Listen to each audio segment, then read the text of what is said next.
빠지다의 DJ 민영입니다. 오늘도 두 가지 사연 준비되어 있으니 끝까지 함께 해주시고요. 구독과 좋아요 버튼도 잊지 말아주세요. 그럼 오늘의 사연 바로 만나볼게요. 안녕하세요. 70이 넘은 노인네입니다. 70이 넘도록 살다 보니 많은 일들이 있더군요. 그 중에서 제가 제일 기억나는 사건들이 있어 여러분께 그냥 이런 인생을 살아왔다 말하고 싶어 사연을 신청하게 됐습니다. 본격적으로 이야기를 하려고 하는데 어디서부터 이야기를 할까 고민이 되네요. 우선 제 결혼 생활부터 이야기를 할까요? 결혼 생활부터 저의 생활은 달라졌으니 그때부터 말씀을 드리겠습니다. 결혼은 제가 어렸을 때 경험하지 못한 것들을 많이 겪게 해주었어요. 물론 안 좋은 일들이 아주 많았지만 제게 있어서 아주 중요한 사건 중 하나이지요.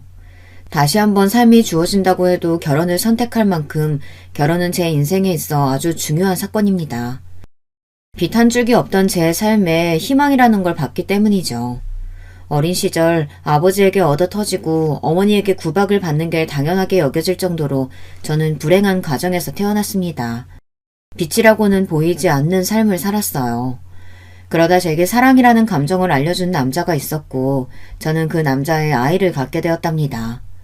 부모님은 그런 저에게 욕을 퍼부었고 다시는 집에 찾아오지 말라고 했습니다.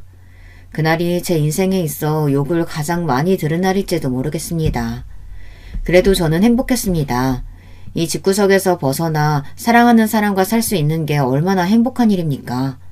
그 사람은 굉장히 성실했고 다정한 사람이었습니다. 앞으로의 제 인생이 행복으로 가득 차 있을 거라고 생각했어요.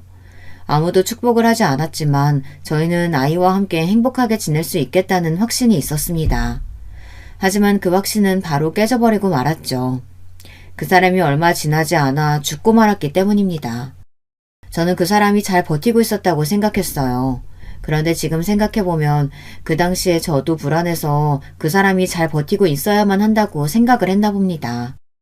그 사람에게 괜찮은지 물어본 적이 없었던 것 같네요. 그 사람이 떠난 이유는 다름 아닌 사기 때문이었습니다. 다 같이 잘 살고 싶은 마음에 투자를 했는데 그 사람이 사기꾼이었고 그 사람은 어떻게든 돈을 찾으려고 노력했지만 이미 없어진 돈 어디서 찾는가 말입니까?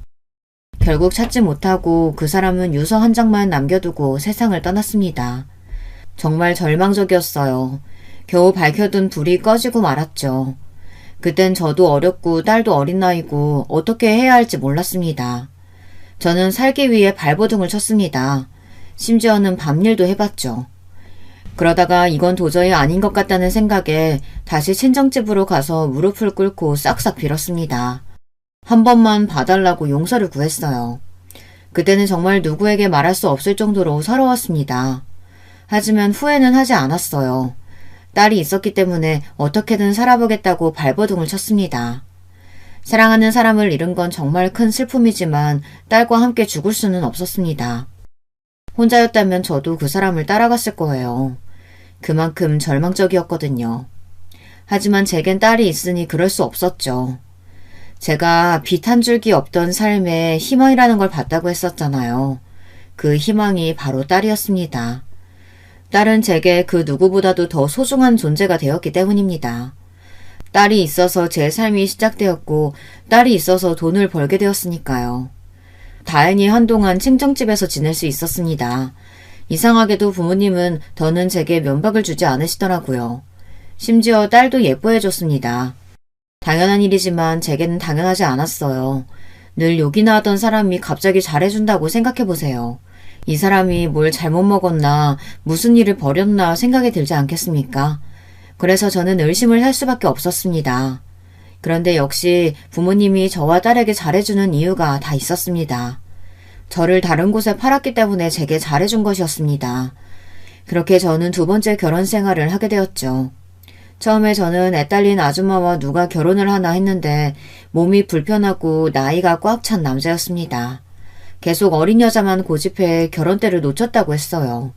하지만 어느 여자가 나이 많은 그것도 몸이 불편한 남자를 만나겠습니까? 여러분이라면 만나겠어요? 그래서 시댁 부모님은 하자 있는 젊은 여자를 찾던 중 저를 찾았고 아이 하나 정도면 자기들이 얼마든 받아들일 수 있다고 해서 팔려가게 되었던 것이었습니다. 제게는 어떤 선택지도 없었어요. 처음에 그래도 좋은 사람일지도 모른다는 기대를 했습니다. 하지만 그런 기대조차 시간 낭비였어요. 솔직히 말하면 저는 이 집에 아들을 낳으러 온 가정부나 마찬가지였습니다. 저는 가서 홀대란 홀대는 다 받았어요. 그리고 남편이란 작자는 어찌나 성격이 고약하던지 몸이 불편하다고 약자라는 말, 저는 그 말을 가장 싫어합니다. 몸이 불편하다고 해서 정신마저 불편한 건 아니지 않습니까? 남편은 툭하면 자기를 이상하게 본다며 저를 때렸습니다. 제가 피하면 물건을 마구 던졌습니다. 그런데 여러분, 제가 한 가지 질문을 해볼게요.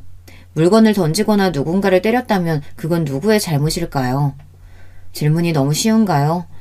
누군가가 먼저 위협을 강하지 않는 이상 때린 사람이나 던진 사람이 잘못한 거 아닌가요? 그런데 저는 오히려 그런 남편을 제지를 못한다고 시부모님께 혼이 났습니다. 시부모님은 자기 남편 간수도 못한다고 혼을 냈습니다. 아들이 태어나기 전까지는 금이야 오기야 아주 귀하게 대했는데 아들을 낳고 나서는 제가 어떻게 돼도 상관없다는 사람처럼 저를 대했습니다. 그렇게 저의 결혼 생활은 식모살이나 다름없던 불행한 생활이었어요. 그래도 아이들은 잘 자라주었어요. 시댁 부모님이 부유한 편이라 부족함 없이 자랐습니다. 물론 아들만요. 아들은 정말 부족함 없이 잘 자랐습니다. 하지만 딸은 달랐어요. 딸에게 지원을 안 해준 건 아니었습니다. 하지만 은근히 아들만 챙겼고 딸도 어느 정도 눈치를 채서 어리광을 부리지는 않았습니다. 그렇다고 제게 왜 자기만 차별하냐고 하지도 않았어요. 그런 딸에게 서운하지 않냐고 물어본 적이 있었는데 자기는 다른 집안 사람이니 이해를 한다고 하더군요. 그런 말을 들으니 어찌나 마음이 아프던지. 하지만 제가 해줄 수 있는 건 아무것도 없었습니다. 그저 딸을 더 소중히 대하고 사랑하는 것밖에 없었죠. 저는 결혼하고 몇 년 뒤 일을 하게 되었습니다. 아들이 어느 정도 크니 시어머니께서 집에서 놀 생각하지 말고 밖에 나가서 돈이라도 벌라고 했습니다. 그래서 저는 작은 식당에 들어가서 일을 하게 됐습니다. 그런데 집안에 있는 것보다는 일을 하는 게 훨씬 재밌지 뭡니까? 일하는 사람이 저를 괴롭히겠습니까? 아니면 손님들이 괴롭히겠습니까? 물론 진상 손님이 있기는 했지만 집에서 매일 보는 시부모님과 남편만 하지는 않았습니다. 그래서 저는 일하는 시간이 너무 행복했죠. 집에만 있으면 구박만 받고 맞기만 하는데 저를 필요로 해주는 사람도 있고 즐겁게 일을 할 수 있다는 게 어찌나 즐겁던지 아이들만 아니었으면 당장 뛰쳐나와 혼자 즐기고 싶은 마음뿐이었습니다. 저는 몇 년 동안 일을 하고 집에 들어와 아이들을 보고 남편 뒷바라지를 하며 살았습니다. 그러고는 한 번씩 친정으로 갔었죠. 가서 욕만 먹는데도 부모라고 인사를 하러 갔습니다. 그러다 제가 참지 못한 일이 생기고 말았는데요. 아니 글쎄 남편이란 인간이 바람이 났지 뭡니까. 그 작자는 돈이 없었으면 살지 못했을 거예요. 돈으로 이 여자 저 여자 만났더라고요. 그 모습을 보고 저는 정말 아들을 낳기 위한 존재였다는 걸 깨달았습니다. 그 모습을 보고도 시부모님은 아무 말 하지 않으셨기 때문이에요. 저는 더는 참을 수가 없어 남편에게 따졌습니다. 정말 너무한 거 아니에요? 이 집에서 집안일도 하고 일도 하고 당신이 하는 게 뭔데요? 바람 피우는 거? 지금 그게 당신이 할 짓이에요? 왜? 너도 내가 몸 불편하다고 무시하는 거냐? 내 몽둥이가 이렇다고 아무랑 못 만날 것 같아? 아니, 지금 그게 문제예요? 당신이 바람을 피우고 있다는 게 문제잖아요. 이게 보자 하니까 어디서 여자가 하늘 같은 서방한테 소리를 쳐? 이게 정신이 나갔나? 저 이렇게는 못 살아요. 제발 좀 정신 좀 차리세요. 니까짓게 못 살면 야 너는 나 아니었으면 니 딸이랑 그냥 거지꼴로 살았을 거. 내가 데려와서 아들도 낳게 하고 잘 사는 집 며느리도 하겠구만. 말하는 거 보면 하여튼 이래서 없는 것들 데려오면 안 되는 건데. 에휴. 저는 남편의 이야기를 듣고 충격을 받을 수밖에 없었습니다. 남편의 당당한 태도에 대해서는 충격을 받지 않았어요. 그럴 만한 인간이라고 생각했기 때문이죠. 하지만 딸은 완전 남처럼 생각하더군요. 아무리 피가 섞이지는 않았어도 그래도 제 자식인데 그런 식으로 이야기하는 건 너무하지 않나요? 저는 그 이야기를 듣고 남편의 뺨을 때렸습니다. 그리고 저는 남편의 지팡이에 머리를 맞았고 순간 눈앞이 캄캄해지며 쓰러지고 말았습니다. 그리고는 딸의 소리와 함께 정신을 차려 일어날 수 있었어요. 그런데 정신을 차리자마자 저는 시어머니에게 맞고 말았습니다. 이년아, 네가 뭔데 우리 아들을 때려? 하지 마세요. 우리 엄마 때리지 마. 그 애미의 그 딸이라더니 아주 성격이 고약한 건 닮았구만. 그러는 할머니는요. 성격이 얼마나 거지 같으면 아저씨 성격이랑 똑같아요? 그리고 우리 엄마가 어때서요? 딸은 저를 대신해 필사적으로 시어머니에게 대들었습니다. 저는 그만하라고 할 힘도 없었습니다. 이게 어리다고 봐줬더니 뚫린 게 입이라고 아주 나불나불거리고 있어. 아이고, 이런 걸 우리 장손이 누나라고 부른다니. 아이고, 두야. 어머니, 저희 딸 예뻐해달라고 하지 않을게요. 그런데 딸에게 뭐라고 하지는 말아주세요. 힘이 없었지만 딸에게 뭐라고 하는 건 참을 수 없었습니다. 지 딸이라고 챙기는 것 좀 봐라. 시어머니는 저와 딸을 훑어보며 혀만 계속 찼습니다. 얘, 너 설마 우리 아들이 다른 사람 만난다고 때린 거니? 너 그런 거야? 저는 아무 말도 못했습니다. 아니, 당연한 말을 왜 해야 하는지도 몰랐죠. 너는 말도 못해, 이년아? 안사람이 얼마나 못했으면 다른 여자를 만났겠어? 나는 말이다, 안사람 도리는 다 했어. 그래서 우리 집 양반이 어디 바깥으로 나들지도 않고 집에만 있잖니? 너는 네 잘못도 모르고 지금 우리 집안 귀한 아들 때린 거니? 참 어이가 없어서. 그럴 거면 나가! 이 집에서 나가라고! 쟤랑 같이 손잡고 나가면 되겠네. 그리고 사돈 내는 가봤자 너 반기지도 않으실 게다. 이미 한번 나갈 딸이라고 처음부터 막 굴려도 된다고 하는 부모가 도대체 어디 있니? 아휴, 결혼만 잘 됐으면 내가 이런 집안 받지도 않는 건데. 시어머니의 말이 놀랍지는 않았습니다. 부모님이 그런 소리를 했다는 것도, 남편이 바람을 피운 게 제 탓이라는 것도 시어머니가 늘 하시던 말이라 아무렇지도 않았어요. 그래서 저는 집을 나가기로 결심했습니다. 이런 집이면 나가는 게 저에게도 도움이 되겠죠. 하지만 제가 나갈 수 없는 한 가지가 있었습니다. 이 집에서 가장 중요한 게 뭐가 있겠습니까? 아니, 제 인생에 있어서요. 딸과 아들, 제 자식들입니다. 시부모님과 남편에게 딸이 중요할까요? 없어도 그만인 사람들이 뭐가 아쉬워서 딸을 중요하게 생각하겠습니까? 하지만 아들은 다르죠. 제가 나간다고 하니 그럼 딸과 함께 나가라고 하더군요. 그래서 제가 4배 아파 낳은 자식은 아들도 있으니 아들과 함께 나가겠다고 했습니다. 제 배 아파 낳았으니 아들도 같이 데리고 나갈 거예요. 엄마 없이 어떻게 애를 키워요? 따라가면 당장 애 밥은, 애가 하고 싶어 하는 건, 애 환경은 우리 손자가 그렇게 사는 꼴을 못 본다. 그리고 우리가 얼마나 손자한테 잘해줬는데 그럼 우리 자식이지? 솔직히 너도 우리 아들 아니었으면 아들 보지도 못했을 거 아니냐? 애는 못 준다. 나갈 거면 조용히 둘이서 나가야지. 아무 잘못 없는 애를 왜 데리고 나가긴 데려가? 시어머니는 남편과 정말 똑같은 말을 하며 아이를 못 준다고 했습니다. 그냥 도망칠까 생각을 많이 했지만 저는 그럴 수 없었습니다. 차마 아들을 버리고 갈 수는 없었죠. 아무리 잘 산다고 해도 자식을 버리고 가는 사람이 그게 부모라고 할 수 있겠습니까? 결국은 상처만 받고 시댁에서 살 수밖에 없었습니다. 하지만 그날 이후 딸마저 냉대를 받았습니다. 엄마가 미안해. 엄마가 뭐가 미안해. 내가 할머니한테 대들어서 그런 건데. 난 괜찮아. 그럴수록 저는 딸을 더 아낄 수밖에 없었습니다. 그런데 이게 또 문제가 되더라고요. 아들이 왜 누나만 챙기냐고 하더라고요. 누나는 우리 가족도 아닌데 왜 챙겨? 왜 나만 미워해? 엄마는 왜 우리 가족이 아닌 사람한테 잘해주는 건데? 저는 아들의 말을 듣고 놀랐습니다. 아들 입에서 딸이 우리 가족이 아니라는 건 처음 들었기 때문입니다. 그리고 아들은 제 딸을 정말 잘 따랐기 때문에 그런 말을 할 거라고 상상도 하지 못했습니다. 하지만 이 이야기가 나왔다는 건 어디서 들었다는 거겠죠. 저는 아들에게 그런 소리를 어디서 들었냐고 물었습니다. 너 그런 말 어디서 들었어? 누나가 왜 우리 가족이 아니야? 누나도 우리 가족이야. 내 딸, 내 아들 같은 배에서 나왔는데 누가 가족이 아니래? 앞으로 그런 말 하는 거 아니야. 그리고 누가 미워해? 우리 아들이 세상에서 제일 좋은데. 이상하다. 할머니가 그랬는데. 그럼 할머니가 거짓말한 거야? 저는 아들에게 어떻게 이야기를 해줘야 하나 고민을 많이 했습니다. 아빠가 다르다는 걸 어떻게 이야기를 할지 모르겠더라고요. 그냥 잘 넘어가야 하나 생각을 했지만 언젠가는 알아야 할 사실이고 언제 또 시어머니가 아이에게 이상한 말을 할지도 모르니 제가 먼저 이야기를 하는 게 좋을 것 같다는 생각에 아빠가 다르다고 말을 했습니다. 아이는 처음에 이해를 하지 못하더군요.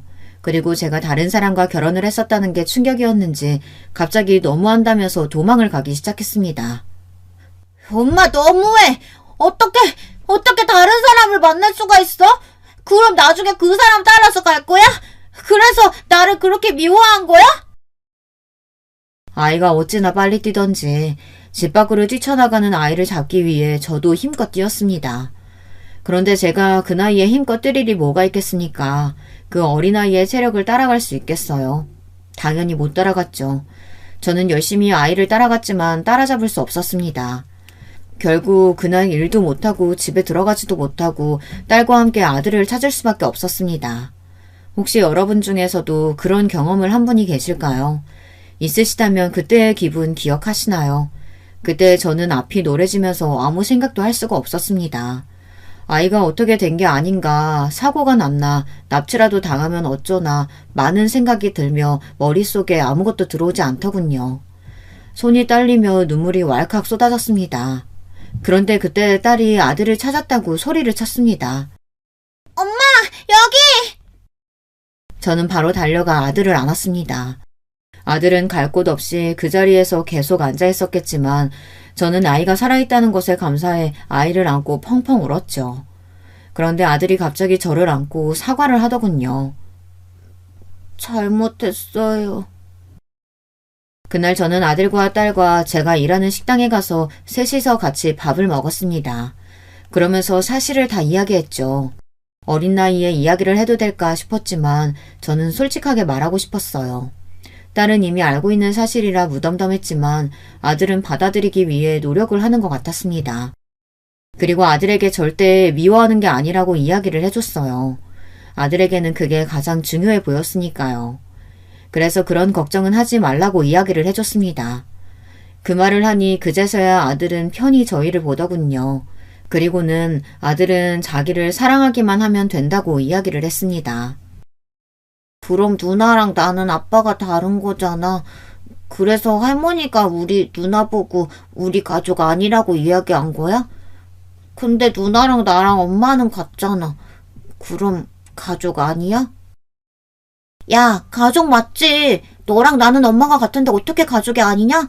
할머니는 그냥 나를 싫어해서 그런 거고 바보야. 그럼 가족 맞지. 그리고 가족은 피가 섞이지 않아도 가족이 될 수 있다?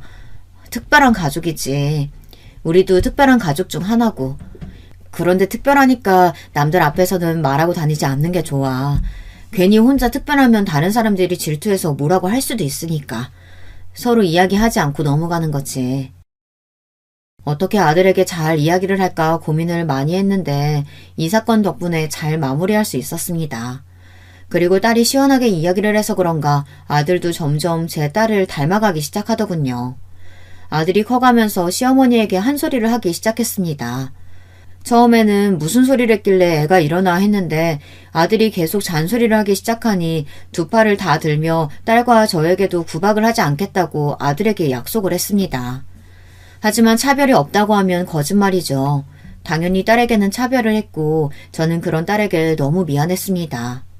그래서 딸이 제겐 아픈 손가락이었죠. 그래서 저는 딸을 더 소중하게 대할 수밖에 없었습니다. 저는 그렇게 몇십 년을 시댁에서 살며 함께 지냈어요. 그리고 몸이 아프지 않는 이상 일을 쉬지도 않았습니다. 남편이란 인간은 이미 포기를 한 지 오래라 저는 아이들만 보고 살았죠. 그리고 시부모님의 병간호를 하며 지내다 시아버지가 돌아가시고 몇 년 뒤 시어머니가 돌아가시고 나서야 저는 그제야 자유로워졌습니다. 하지만 문제는 남편이었습니다. 남편은 늙어 더는 돈으로 여자를 만날 수 없었는지 매일같이 술을 마시고 오더군요. 그리고는 매일같이 자기를 무시하냐며 물건을 집어던졌습니다.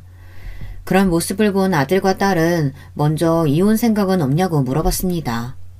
왜 없겠어요. 하지만 이제 와서 이혼하자니 웃기더군요.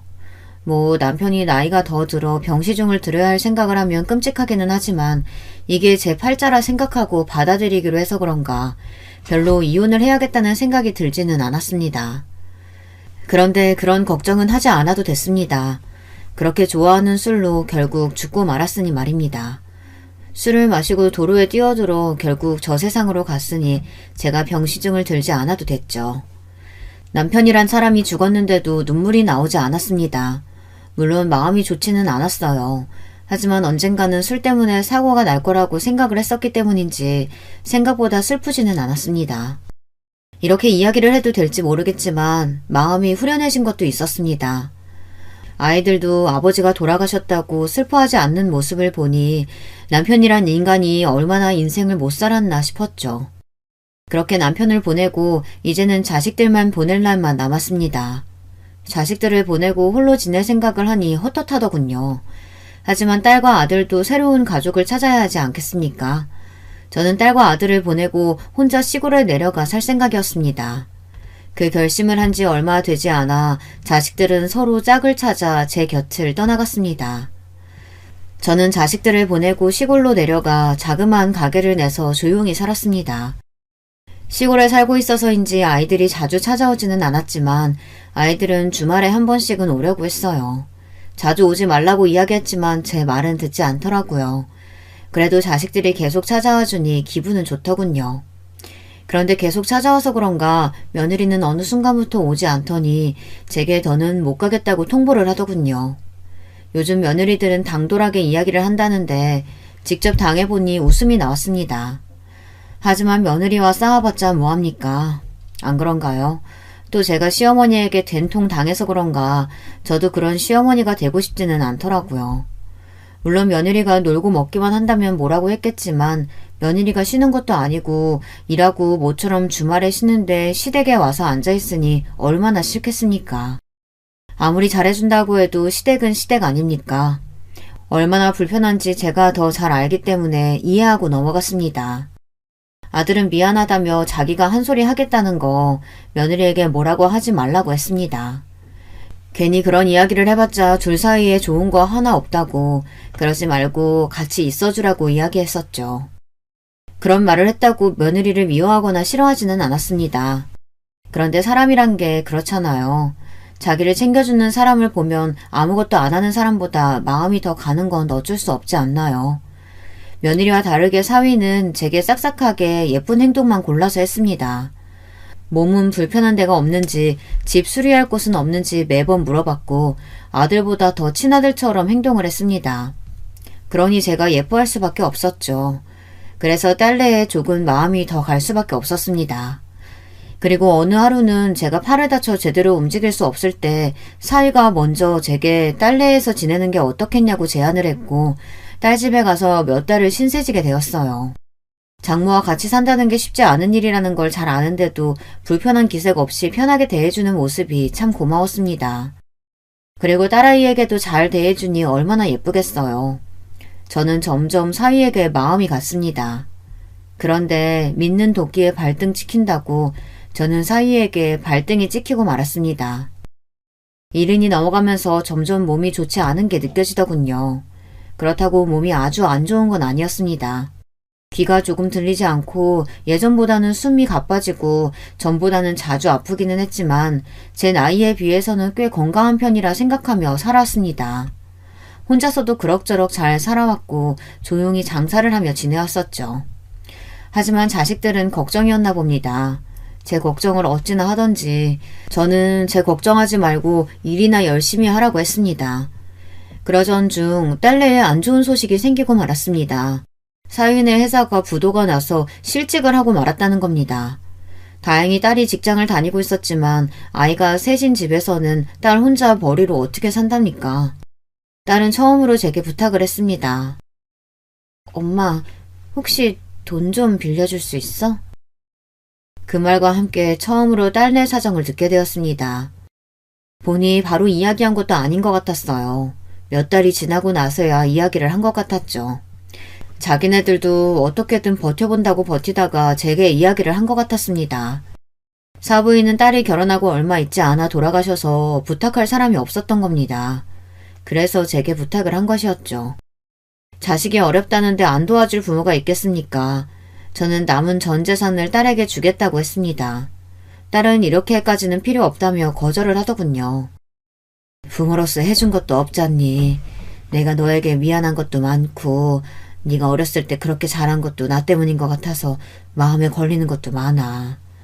엄마라고는 해준 것도 없는 것 같아서 마음이 불편했는데 이렇게 줄 수 있으니 얼마나 감사하니. 내 마음이니 이거라도 받으렴. 그럼 엄마 혹시 우리 집에서 같이 살지 않을래?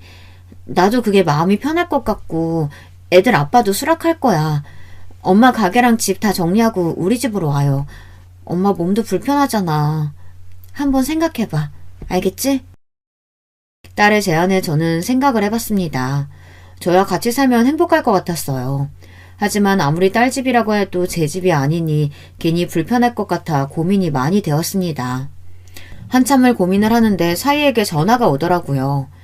장모님, 안사람한테 이야기 들었습니다. 언제든 저희 집에 오셔도 돼요. 말씀만 해주세요. 아니, 그래도 자네가 불편할 텐데. 저는 괜찮아요. 아이들이야 어머님을 워낙 좋아해서 별 문제 없을 거고. 저희 회사가 괜히 이렇게 돼서는. 그게 자네 탓인가? 어쩔 수 없는 일 탓하지 말고. 그래도 이렇게 전화 줘서 고마워. 아닙니다. 편하게 말씀해 주세요. 사위의 말에 저는 딸 집에서 지내기로 마음을 먹었습니다. 그렇게 저는 다짐을 하고 가게도 팔고 집도 팔고 전 재산을 딸에게 주었습니다. 제게 남은 거라고는 자그마한 돈밖에 없었지만 그래도 딸이 편하게 지낼 수 있다면 저는 좋았습니다. 오히려 저는 마음이 한결 가벼워졌어요. 그런데 어느 날 사위의 통화를 듣고 경악을 금치 못했습니다. 앞서 믿는 도끼에 발등 찍혔다고 했죠. 사위는 저를 요양원으로 보낼 생각을 하고 있었습니다. 여보세요? 거기 요양원이죠? 75세 할머니 들어갈 건데 서류가 어떤 게 필요할까요? 아니, 그렇게 착하던 사위가, 그것도 집으로 오라고 했던 사위가 요양원에 저를 버리려고 한다는 생각을 하니 충격을 받을 수밖에 없었습니다. 그렇지 않나요? 그 말 한마디로 그 전에 있었던 일들이 모두 거짓으로 느껴졌습니다. 믿었던 만큼 저는 배신감이 배로 들었죠. 나이를 먹고 모든 일에 초연해졌다고 생각했는데 아니었습니다. 제 딸을 위해서도 있었지만 사위를 살리겠다고, 사위가 살아야 제 딸도 살 거라는 생각에 모든 전 재산을 준 것인데 돌아오는 건 결국 저를 요양원에 가둬두겠다는 거니 저는 어떻게 돌려줄까 생각을 했습니다. 이 나이 먹고 복수를 시작하게 된 것이죠. 사위는 제 돈으로 꽤 큰 가게를 차렸습니다.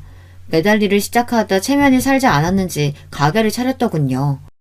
예전 같으면 응원을 해줬겠지만 사위의 한마디에 저는 이미 돌이킬 수 없는 상처를 받아 곱게 보이지가 않았습니다. 저는 이런저런 생각을 다 했어요. 복수를 해본 적이 없는 사람이 그것도 다 늙어서 복수를 한다는 게 쉽지 않은 일이라는 걸 알잖아요. 어떻게 저의 배신감을 표현해야 할지 머릿속이 복잡했습니다. 5만 가지 생각이 다 들었어요. 첫 번째, 딸에게 당장 달려가서 이야기를 한다. 두 번째, 가게로 찾아가 없는 소문을 만들어 장사를 망하게 한다. 세 번째, 일부러 사위를 나쁜 놈으로 만들어 딸과 헤어지게 만든다. 네 번째, 사위 뒷조사를 해서 약점을 잡아낸다. 이 밖에도 다양한 방법들이 있었습니다. 하지만 사위의 장사를 망치는 건 딸도 힘들어할 것 같으니 할 수 없는 일이라고 생각했고, 바람을 피우게 해서 나쁜 놈으로 만들어 헤어지게 만들자니 이건 딸과 손주들이 슬퍼할 것 같고, 뒷조사를 해서 약점을 잡아낸다 한들 어떻게 이용을 할 것인지 모르겠는 겁니다. 결국 저는 나머지 방법을 쓰기로 했습니다. 다행히 아이들은 학교에 가서 집에 없었고 딸도 회사에 가서 집에 없어 사위와 둘이 있는 시간은 많았습니다. 사위의 출근 시간은 조금 늦은 시간이라 같이 있는 시간이 많았죠. 이서방, 이리 좀 올 수 있나? 네, 장모님. 내가 몸이 불편해서 그런데 부축 좀 해줄 수 있을까? 갑자기 허리가 너무 아파서. 네, 당연하죠. 사위는 언제나처럼 친절하게 저를 대해줬습니다. 이서방. 네, 장모님. 아이고, 미안하네. 방에 들어가고 싶어서.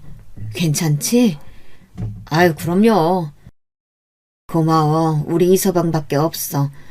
아닙니다. 또 필요한 거 있으시면 말씀해주세요. 그래. 저는 수없이 사위를 불렀습니다. 이서방! 네, 장모님. 미안한데 혹시 집에 시금치가 있나? 갑자기 애들이 시금치 나물이 먹고 싶다고 한 게 기억나서. 제가 한번 찾아볼게요. 그래, 고마워. 장모님, 시금치는 없는 것 같은데요? 아이고, 어쩌나. 오늘 해달라고 한 것 같은데. 내가 갔다 와야 하나? 제가 갔다 올게요. 그래?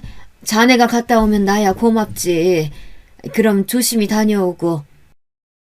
저는 그렇게 사위를 부려먹었습니다. 이서방!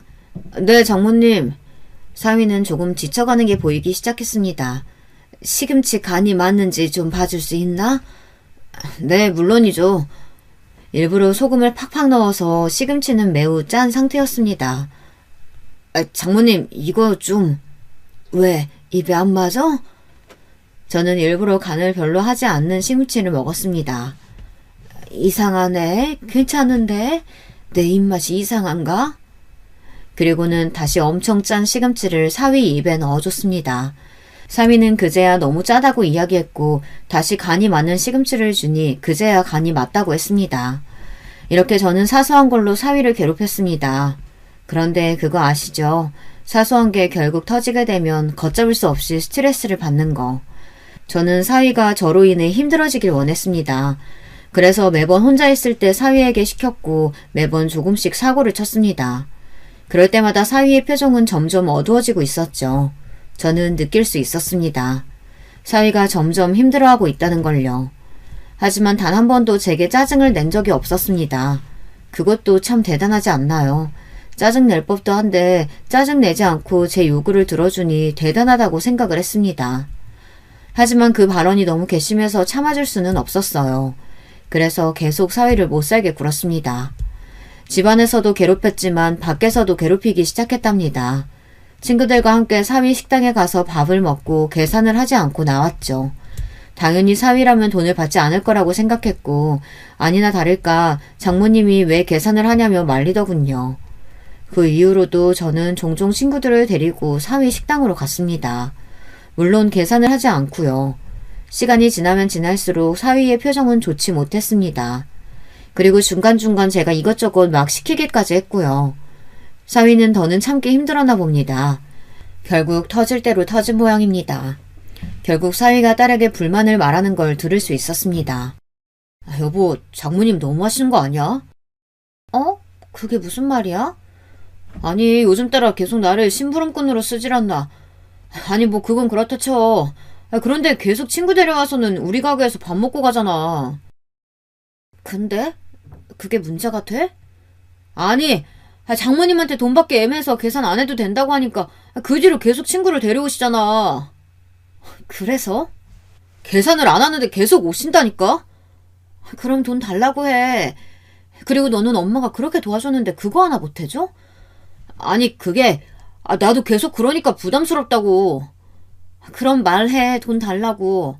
그럼 됐네. 딸의 시원시원한 성격 덕분에 사위는 아무 말도 할 수가 없었습니다. 사위가 조금 바보같이 착하다고 해야 할지 미련하게 쓴소리를 못한다고 해야 할지 그런 면이 조금 있어서 딸에게 잡혀 사는 게 참 다행이라고 생각했습니다. 그 덕에 사위를 괴롭혀도 별 문제가 없었기 때문입니다.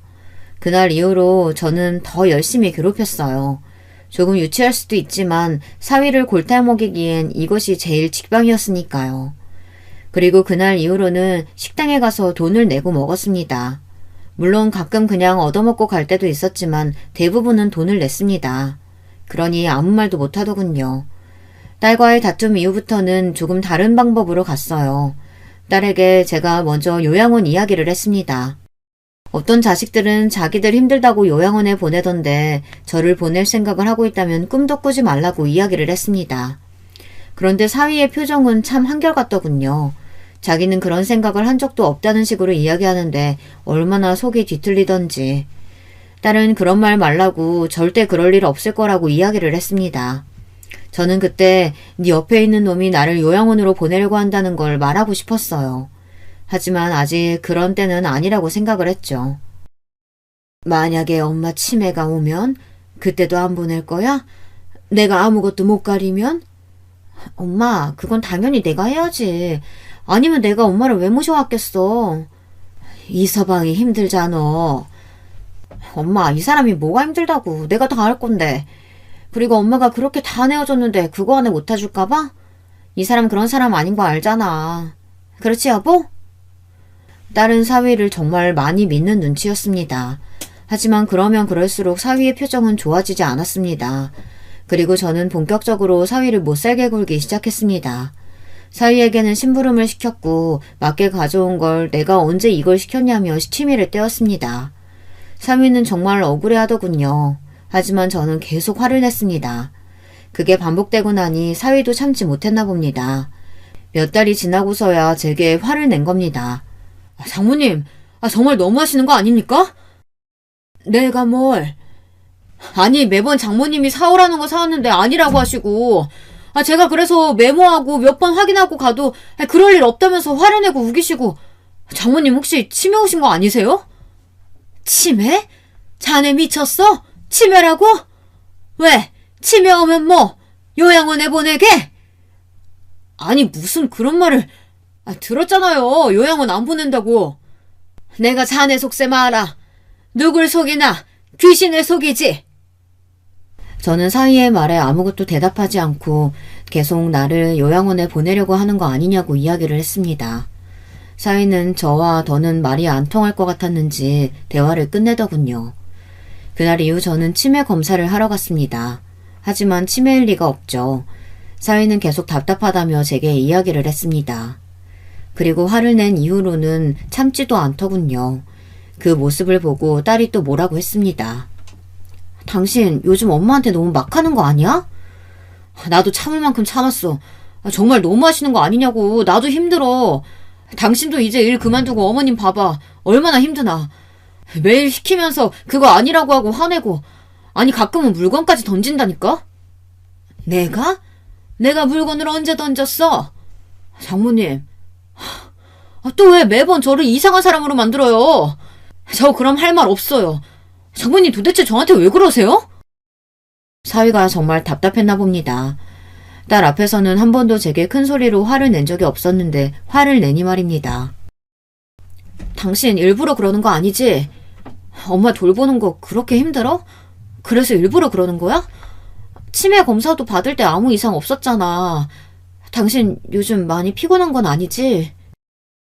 제가 시치미를 떼자 오히려 딸은 사위 걱정을 했습니다. 제가 절대 그럴 일이 없을 거라고 생각했기 때문이죠. 딸이 그러면 그럴수록 사위는 더 답답해했습니다.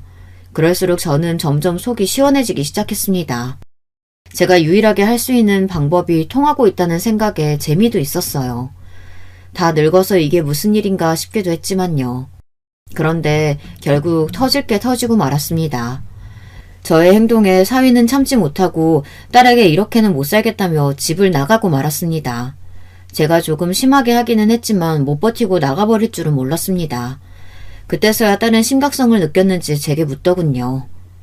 엄마, 들어보니까 조금 도를 지나치는 행동을 하는 것 같은데 왜 그래?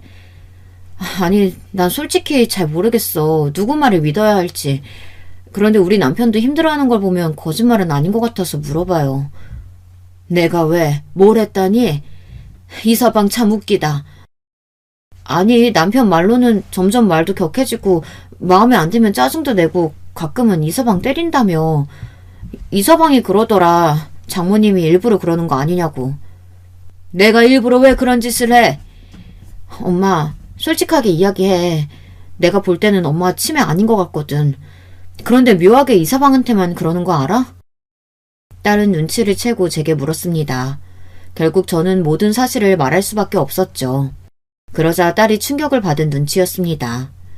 그걸 보니 딸이 몰랐던 일인 건 확실했었죠. 그 말을 듣고 딸이 노발대발 화를 내며 가만두지 않겠다고 하더군요. 이게 은혜도 모르고 그런 말을 해? 엄마, 나도 가만히 못 있겠다. 그리고 딸과 함께 사위를 골탕 먹이기 위해 작전을 짰습니다. 그런데 그럴 필요가 없어졌어요. 저도 모르게 진짜 복수가 시작되고 말았거든요. 역시 인생이라는 게 어떻게 흘러가는지 모르는 게 맞았습니다. 제 복수가 이렇게 끝날 줄 누가 알았겠습니까? 딸도 함께 사위를 골탕 먹여주려고 했는데 이게 웬걸. 사위가 다른 여자와 함께 지낸다는 소문을 들었습니다. 아니 남자들은 가만히 있는 법을 모릅니까? 아니면 이런 놈들만 걸리는 겁니까? 왜 저희 모녀에게 이런 시련이 오는지 원망스럽더군요. 그런데 사위의 바람이 저 때문에 일어난 건 줄 알았는데 알고 보니 한참 전부터 만나고 있더라고요. 사위의 바람 상대는 예전 직장 동료인 것 같더군요. 딸이 그 사실을 알자마자 지인들을 통해 물어봤고 그때 충격적인 사실을 알게 되었습니다. 회사 사람들은 공공연히 다 아는 사실이라고 했거든요. 어쩐지 당당하게 집을 나가더라니 생활할 곳이 있어서 그랬는 모양입니다. 얌전한 고양이인 줄 알았더니 아주 교활한 여우더군요. 딸의 결혼마저 이렇게 허무하게 끝나버리는 건 아니라고 생각했습니다. 딸은 믿었던 사위의 바람에 충격에 못 벗어나 시름시름 앓았어요. 그래서 저는 아들에게 돈을 빌려달라고 부탁했습니다. 아들은 그냥 쓰라고 거액의 돈을 제게 주더군요. 자식한테 이렇게 돈을 받는다는 게 미안했지만 딸을 위해서 사양하지 않고 받았습니다. 아들도 제 누나의 사정을 알고 있어서 그런지 돈을 더 많이 챙겨준 것 같더라고요. 저는 그 돈을 들고 바로 업체에 부탁을 해서 사위의 바람 현장을 증거로 남겨두기 위해 노력했습니다. 그런데 이놈이 앞에선 착한 척 뒤에서는 아주 못된 짓이라고는 다 하고 다니더군요. 아주 딴 사람인 것 같았습니다. 딸 앞에서는 한없이 약하고 아무 말도 못하는 남편이었으면서 뒤에서는 잘나가는 사업가에 말 한마디에 여자들을 다 꼬실 수 있는 아주 신사다운 모습을 보여주고 있었습니다. 심지어 나이도 이름도 속여가며 사람들을 만나고 있더라고요. 그 말을 들으니 그때 더 때리지 못한 제가 한스러웠습니다. 그리고 더 과감하게 하지 못한 제가 너무 원망스러웠습니다. 증거가 하나둘 모여가는 중 사위가 즐길 걸 다 즐기고 집에 들어오더군요. 그 얼굴을 보니 사정없이 때리고 싶었지만 그러지 않았습니다. 오히려 저는 사위를 안아주며 미안하다고 했죠. 미안하네. 내가 좀 심했지? 사위는 당황하며 제게 이야기를 하더군요. 아닙니다. 제가 죄송하죠. 집을 나가버리는 게 아니었는데 죄송합니다. 그리고는 마지막 최후의 만찬이 시작됐습니다. 손주들에게는 맛있는 거 먹고 오라고 몇십만 원을 쥐어준 뒤 게임도 하고 쇼핑도 하고 게임도 실컷 하고 오라고 했습니다. 그리고 딸과 사위와 함께 밥을 먹었죠. 마지막인 만큼 저는 아주 성대하게 차렸습니다. 장모님, 이걸 다 차리셨어요? 죄송합니다. 저 때문에. 그 말에 저는 사위가 잘못된 길을 걸었다고 생각을 했습니다. 얼굴도 되지 연기도 되지 탑배우 못지않은 실력을 가지고 있는데 왜 그 길로 가지 않았나 의문이 들더군요. 사위는 밥을 아주 맛있게 먹었습니다. 사위가 국을 먹으려고 고개를 숙일 때 이때다 싶어 있는 힘껏 뒤통수를 때렸습니다. 장모님 왜 그러세요? 왜 그러세요? 이 자식이 몰라서 물어? 아니 갑자기 때리는 사람이 알지 맞는 사람이 어떻게 알아요? 그리고 딸이 사위의 뺨을 때렸습니다. 당신 미쳤어? 그리고 사위가 딸을 치려는 거 앞에 있는 시금치 한 주먹을 잡아 던졌습니다. 아니 둘 다 지금 뭐 하는 거야? 장모님 이제 그냥 막 나가겠다는 거예요? 그리고 당신은 뭔데 날 때려? 뭔데 때리냐고? 이 미친놈아 너는 뭔데 바람을 피우고도 그렇게 당당한 거니? 왜? 나는 모를 줄 알았어? 엄마 아니었으면 내가 평생 몰랐겠다. 그치? 네가 집 나가고 나서 주변 사람들한테 어디서 뭐 하는지 물어봤어. 근데 당신 인생 잘못 살았더라. 그거 알아? 당신 친구들, 회사 동료들이 다 이야기해주던데? 그러게 철저하게 착하게 지냈어야지. 사람들도 당신 행동에 학을 뗐더라고. 내가 언제 바람을 피웠다고 그래? 에휴, 이 썩을 놈아. 증거 여기 있다. 그러고는 분이 안 풀려서 사위를 한 대 더 때렸습니다. 사위는 모든 증거를 보자마자 얼어붙어서는 바로 잘못했다고 꼬리를 내렸습니다. 당신, 그리고 엄마 요양원에 보내려고 했다면서? 왜? 받을 돈 다 받았으니 이제 노인네 필요 없어져서 버리려고 했어? 사위는 순간 놀라며 저를 쳐다봤습니다. 아무 말도 못하고 그저 잘못했다고 빌고 있었죠. 하지만 용서가 됩니까? 저희는 끝까지 용서를 하지 못했습니다. 바로 쫓아냈어요. 사위는 빈털터리로 쫓겨나고 말았죠. 불쌍하지도 않았습니다. 계속 한 번만 봐달라고 하는데 얼마나 꼴사납던지. 그 와중에 사위는 자기를 예뻐하지 않았냐고 한 번만 봐달라고 이야기를 하더군요. 자업자득 아닌가요? 사위가 그런 저를 요양원으로 보낼 계획만 세우지 않았다면 저는 계속 사위를 예뻐했을 겁니다. 안 그런가요? 그리고 솔직히 누가 딸의 결혼을 망치고 싶겠습니까? 복수라고 해봤자 그냥 노인네의 한풀이 정도로 끝을 내려고 했지 자기가 잘못해서 이렇게 끝난 거 아닙니까? 결국 사위는 아무것도 갖지 못하고 쫓겨나고 말았죠. 친구도 돈도 직장도 자식도 모두 잃은 채 쫓겨났습니다. 어쩌다 보니 완벽한 복수를 하고 말았죠. 딸은 그 사건 이후로 회사를 그만두고 사위가 하던 가게를 그대로 받아 이어갔습니다. 딸은 오히려 속이 편하다고 말하더라고요. 제가 그렇게 하지 않았더라면 사위가 나가지도 않았을 거고 그럼 이렇게까지 되지 않았을 테지만 그래도 속지 않고 사랑스러운 저희 가족끼리 살 수 있다는 게 다행이었습니다.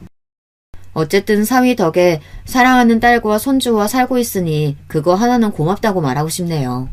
덕분에 저는 행복하게 살고 있습니다. 여러분도 혹시 의도치 않게 누군가에게 복수를 한 적 있으실까요? 아니면 복수를 하지 못하고 살고 계신가요? 복수를 하지 않든 복수를 하든 여러분의 선택이 올바른 길이라는 거 잊지 않았으면 좋겠습니다. 그렇다고 복수를 위해 너무 망가지지 않았으면 좋겠네요. 저를 보세요.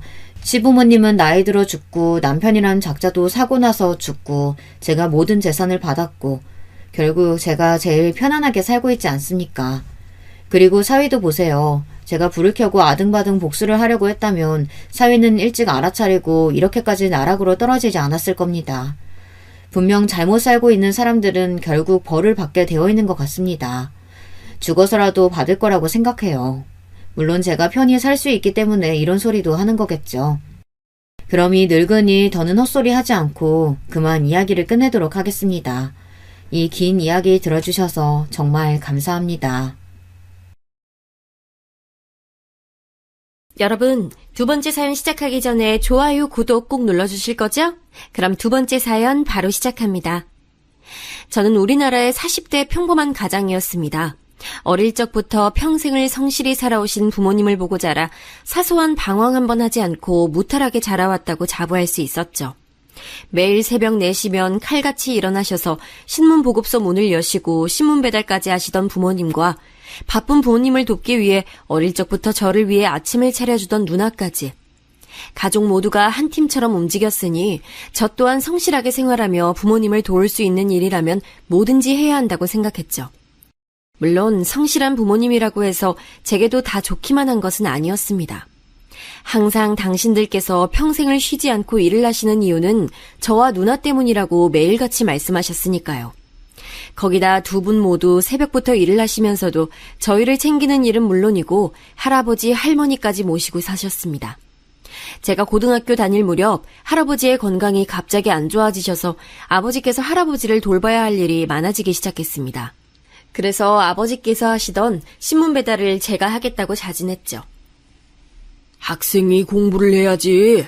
일찌감치 돈 버는 일 하기 시작하면 아버지처럼 평생 일만 하게 돼.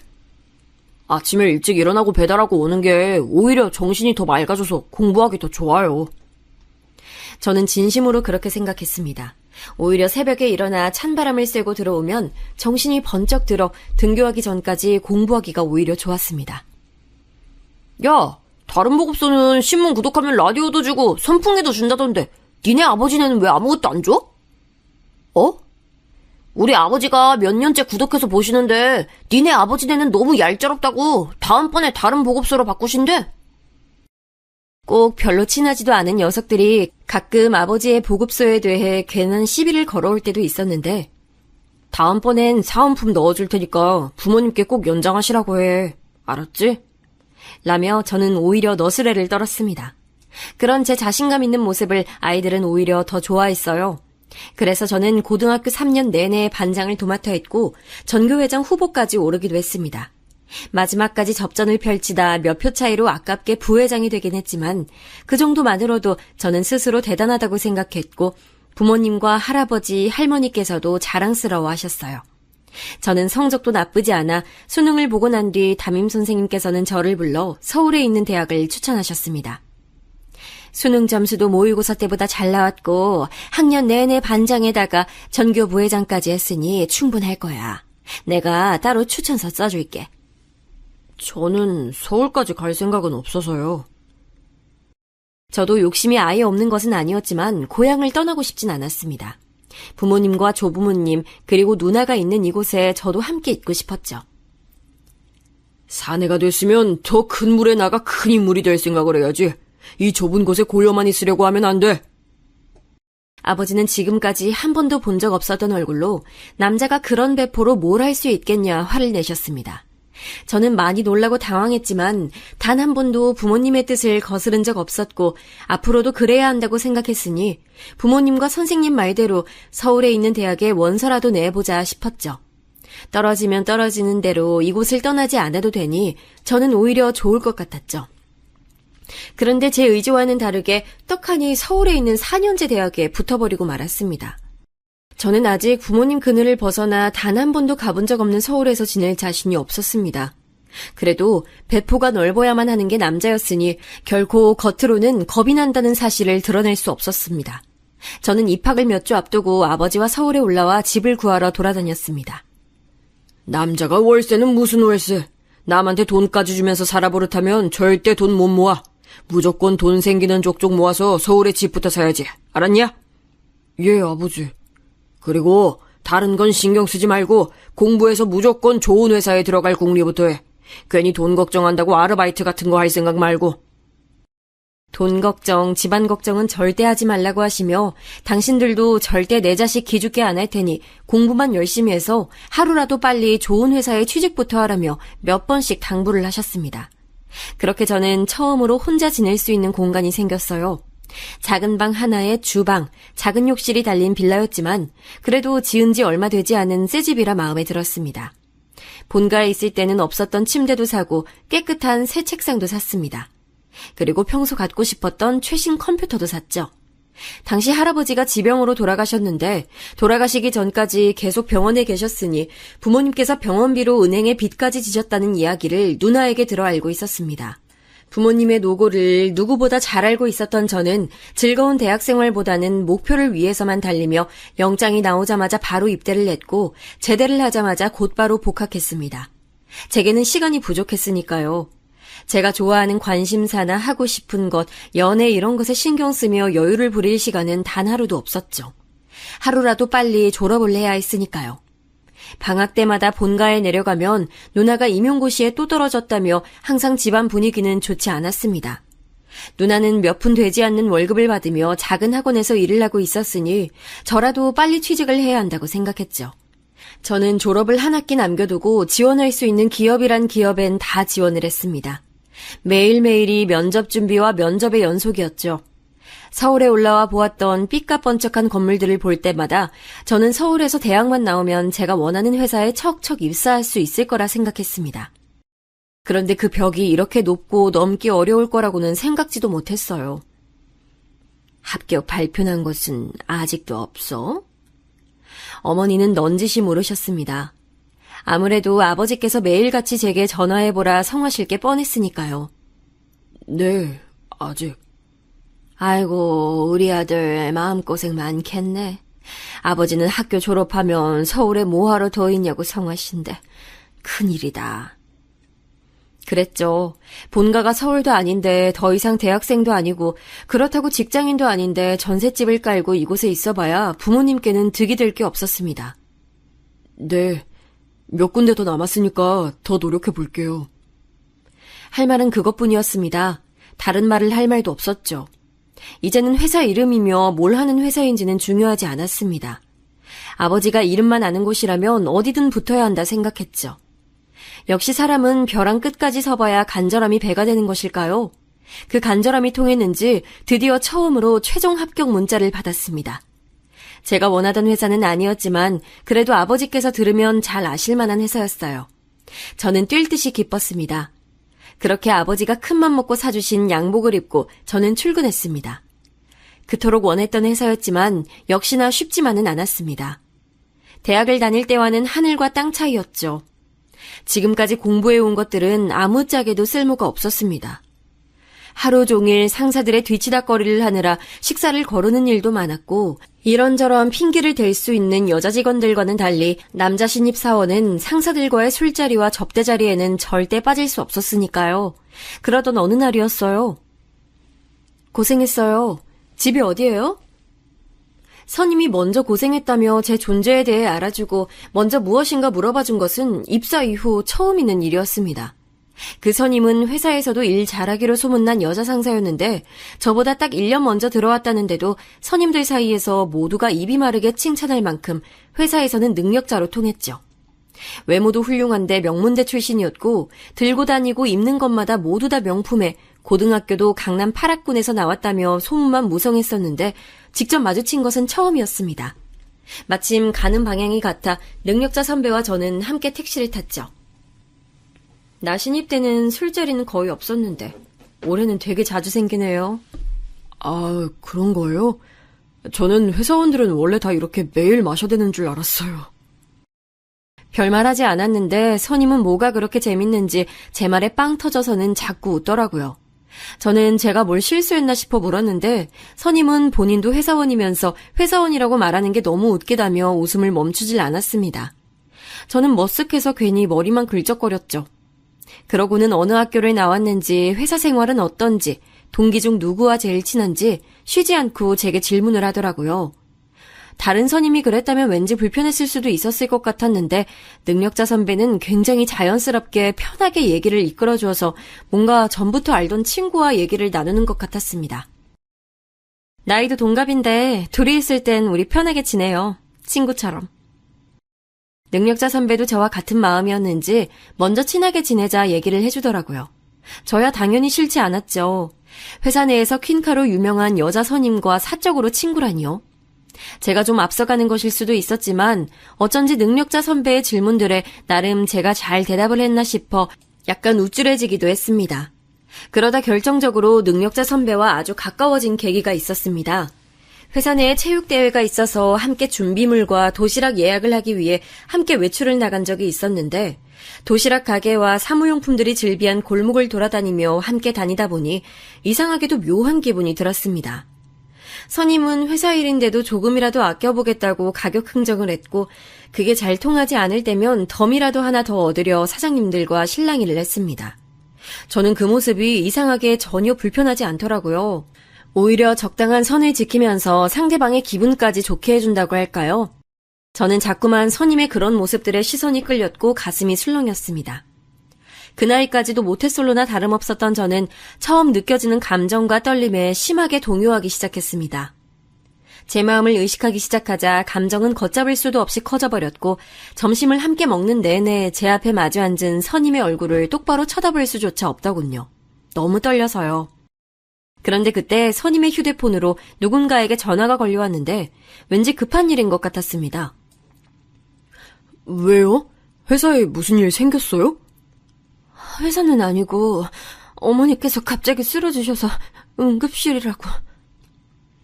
선임은 많이 놀랐는지 가녀린 손까지 벌벌 떨며 휴대폰을 쥔 손을 어쩔 줄 몰라 하고 있었습니다. 어디 병원 응급실인데요? 저는 뭐라도 도움이 되어야 할 것만 같아 서둘러 계산을 하고 가게 밖으로 나왔고 택시부터 잡았습니다. 그리고 놀란 선임의 어깨를 부축하며 택시 뒷좌석에 함께 올라탔죠. 응급실까지 가는 동안 저는 회사에 전화를 걸어 상황을 설명하고 선임이 많이 놀라 제가 응급실까지 모셔다 드리고 복귀하겠다 전달했습니다. 응급실에 도착해 선임의 어머님께서 계시다는 병실로 달려갔는데 다행히도 큰일은 아니었고 어머님께서 원래도 당뇨가 있어 어지럼증이 좀 있으셨는데 하루 종일 일이 바빠 식사도 못하시고 잠깐 바람을 쐬러 밖에 나왔다가 순간 쨍한 햇빛에 머리가 핑 돌며 바닥에 주저앉아 버리셨다는 것이었습니다. 선임은 그제야 좀 긴장이 풀렸는지 그 큰 눈으로 눈물을 펑펑 쏟아냈습니다. 엄마는 왜 밥을 안 먹고 이래?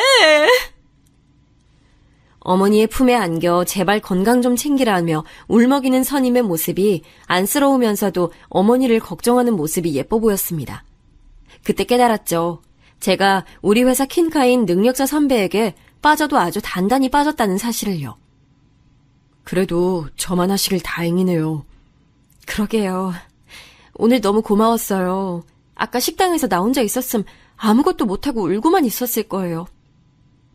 저는 제가 한 것도 없는데 선임이 자꾸만 고맙다고 말하는 게 괜히 쑥스러워서 저희 할머니께서도 당뇨가 심하신데 끼니를 거르거나 두통이 있을 때 외출하는 건 삼가야 한다며 어머니께도 꼭 알려드리라면서 선임의 눈도 제대로 마주치질 못한 채 횡설수설 말했습니다. 그러자 선임은 저와 함께 있으면 왠지 마음이 편하다면서 병실 앞에 앉아 이런저런 얘기들을 함께 나눴습니다. 선임은 어릴 때 아버지가 갑작스레 사고로 돌아가셔서 그때부터 어머니가 혼자 힘으로 자신을 키워주셨다는 얘기부터 최근 들어 어머니 건강이 자꾸만 나빠지시는 것 같아 걱정이 된다는 얘기까지 제게 해줬습니다. 저는 어쩐지 기분이 좋았습니다. 회사에서는 다들 잘 알지도 못하면서 선임의 겉모습만 보고 고생 한번 안 해보고 좋은 집안에서 공부만 하며 커온 요조숙녀로들 알고 있었지만 저는 선임의 진짜 모습을 알게 된 것 같아서요. 그날 이후 저와 선임은 급속도로 가까워졌습니다. 회사에서뿐만이 아니라 퇴근 후에도 만나 함께 저녁을 먹기도 했고 쉬는 날은 함께 영화를 보기도 했습니다. 저희는 언젠가부터 자연스레 서로에게 말을 놓았고 이름을 부르기도 했습니다. 그렇게 점점 더 가까워지자 자연스레 연인으로 발전이 됐죠. 그렇게 시간이 흘러 이제는 여자친구가 된 선임은 대리로 승진을 했고 저는 얼마 전에 적금이 만기돼 이사를 하게 됐습니다. 아직 전세이긴 했지만 그래도 회사와 거리도 더 가까워졌고 전에 살던 집보다 넓은 거실에 투룸이라 전보다 훨씬 널찍하니 좋았습니다. 시작은 부모님의 도움이 있었지만 그래도 30이 되기 전에 조금이나마 제 힘으로 뭔가 이뤄낸 것만 같아서 집에 들어올 때마다 뿌듯했죠. 여자친구와 저는 거의 매일 집에서 데이트를 했습니다. 여자친구도 매일 출퇴근에 야근도 많이 하다 보니 퇴근하면 자연스레 저희 집에서 함께 저녁을 먹곤 했죠. 제 마음 같아서는 주말에도 만나 놀러 다니고 데이트도 하고 싶었지만 여자친구는 항상 주말이면 집에서 쉬고 싶다고 했어요.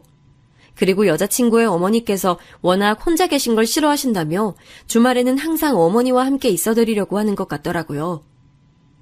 엄마가 한번 보고 싶다고 같이 식사 자리 한번 하자고 하시는데 어때?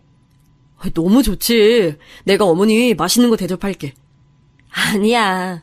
엄마가 집에서 맛있는 거 해준다고 했어. 여자친구와 연애를 하면 할수록 저는 점점 더 좋아졌습니다. 혼자 서울에 올라와 산 지도 10년 가까이 되다 보니 매일 혼자 밥을 먹고 혼자 아침에 눈을 뜨는 게 너무 외롭고 씁쓸했습니다. 안 그래도 저는 하루라도 빨리 여자친구와 함께 살고 싶다는 생각하며 결혼 생각이 간절했습니다. 그런데 여자친구가 먼저 어머님께 인사를 가자고 말해주니 너무 좋았습니다. 그렇게 저는 정식으로 처음 그녀의 집에 가게 됐습니다. 매일 집 앞 골목에서만 헤어지다 집 안까지 들어간 것은 처음이었죠. 저는 어머님이 좋아하신다는 과일과 케이크 그리고 제가 따로 미리 주문해 놓은 꽃다발까지 양손 가득 바리바리 들고 갔습니다. 어머니께서는 너무 밝은 얼굴로 저를 맞이해 주셨어요. 어머, 반가워요. 오랜만에 솜씨 좀 내봤는데 맛있나 모르겠네. 와, 다 너무 맛있을 것 같아요. 잘 먹겠습니다. 미리 차려두셨다는 상은 이미 상다리가 휘어질 듯 진수성찬이 차려져 있었습니다. 딸은 엄마의 음식 솜씨를 닮는다는데 여자친구의 실력도 기대될 정도로 어머니의 음식은 너무 훌륭했습니다. 부모님은 지방에 계시다고? 예, 고향에서 신문 배급소 하고 계세요. 배급소를 오래 하셨다고 들은 것 같은데 아직도 하고 계신 걸 보면 아직 경제적으로 많이 힘드신가? 아, 많이 힘드신 건 아니고요. 아버님이 오랫동안 한 가지 일만 성실히 해오셔서 그런지 할 수 있으면 계속 일을 하고 싶어 하세요. 아직 누나도 결혼을 안 하기도 했고요. 성실하기만 하시면 되나? 재산을 좀 불리셔야지. 조모님도 모시고 산다고 들은 것 같은데 그럼 집이 좀 커야겠네. 가족들 모두 지금 하고 계신 배급소 건물에 살고 계세요. 어머? 배급소 건물이 아버님 거구나? 아, 예. 처음엔 꼬치꼬치 모르시는 게 귀한 딸내미 혹시나 괜한 남자 만나 고생할까 싶은 마음에 그러실 수 있겠다 싶으면서도 한편으로는 뭐 이런 것까지 모르실까 싶은 것도 있었습니다. 할머님의 연세나 그전에는 무슨 일을 하셨는지까지 어머니의 끝도 없이 이어진 질문 세례에 이것저것 정신없이 대답을 하다 보니 어느새 어머님과 여자친구는 과일과 커피를 준비하고 계셨습니다. 저는 기다리며 집을 둘러봤습니다. 여자친구의 집은 제가 서울에 처음 올라와 살던 전셋집과 비슷한 평수의 집이었어요. 방 하나에 작은 창고방 하나, 거실이라고 말하기에는 너무 주방과 가까운 그런 집이요. 일찍부터 혼자 되셨으니 평생을 혼자 일하시며 딸을 키우기가 쉽지 않으셨겠다는 생각에 여자친구가 저희 집에 올 때마다 했던 말이 떠오르더라고요. 나는 한 번도 제대로 된 내 방을 가져본 적이 없어. 제대로 된 내 방? 왜 있잖아. 침대, 책상, 화장대, 오롯이 내 물건만 있는 내 방. 어릴 때부터 사정이 좋지 않아 어머니와 단둘이 이 집 저 집을 이사 다니다 보니 항상 작은 집에서 어머니와 같은 방을 썼다는 얘기를 여자친구에게 종종 들어 알고는 있었지만 실제로 제 눈으로 직접 그 모습을 보고 나니 조금 속상한 마음이 들었죠. 그리고 꼭 돈을 열심히 모아 결혼을 하게 되면 제 아내가 된 여자친구를 위해 그녀가 좋아하는 것들로만 꾸민 방을 선물로 주고 싶다고 다짐했습니다. 제가 지금까지 살아오며 했던 많은 다짐들은 항상 이뤄지곤 했으니 이 또한 꼭 이룰 수 있을 거라고 생각했죠. 그런데 그날 과일과 커피를 마시며 여자친구와 어머님이 나눈 대화들이 시간이 흐를수록 조금씩 걱정되기 시작했습니다. 부모님이 다 지방에 계셔서 서울에 혼자 사는 아들 걱정이 많으시겠네. 예, 그래서 빨리 결혼하라고 성하세요. 어머, 그래? 부모님께서 아들 장가 보낼 준비를 다 해놓으셨나? 그때까지만 해도 원래 솔직하시고 유쾌하신 성격이시다 보니 딸 가진 어머님의 걱정이 섞인 농담 반 진담 반 하는 사소한 질문이라고 생각했습니다. 아버지께서도 요즘 여자들이 서울에 30평대 아파트 아니면 결혼을 안 하려고 한다더라 하시면서 농담하시긴 하셨어요. 와, 아파트? 나 아파트 너무 살아보고 싶었는데. 그러게, 우리는 아파트 한 번도 못 살아봤네. 난 아파트 살면 베란다 확장 이런 거 안 하고 꼭 베란다 있는 게 좋더라. 지금 이 자리에서 결혼에 대해 구체적으로 얘기하기는 어려워서 대충 둘러댄 얘기였는데 이야기의 흐름은 마치 지금 당장 제가 결혼을 하게 되면 아파트를 떡하니 준비할 수 있을 것처럼 흘러갔어요. 그리고 가장 중요한 건 마치 여자친구의 어머님까지도 함께 살게 될 것처럼 말씀하셨다는 겁니다. 그날 이후 저는 눈치를 살피다 여자친구에게 말을 돌려 넌지시 꺼냈습니다. 만약 우리가 결혼을 하게 되면 어디에 살고 싶은지에 대해서요. 자기랑 같이 사는 건데 난 어디든 좋지. 그래? 그럼 아파트가 꼭 아니더라도 괜찮아? 그럼. 그날 한 얘기는 농담이지.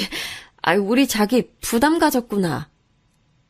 역시 제 여자친구였습니다. 다른 여자들처럼 서울에 30평대 아파트가 없으면 결혼 못한다며 헤어지자고 할 여자가 아니었죠. 그런데 다시 돌아온 여자친구의 대답에 저는 놀라 순간 무슨 말을 해야 될지 모르겠더라고요. 집은 아파트든 단칸방이든 상관없는데 사실 난 엄마랑 떨어져서 산다는 건 아예 생각해 본 적은 없어. 응? 그게 무슨 소리야? 난 결혼해도 엄마랑 같이 살고 싶어.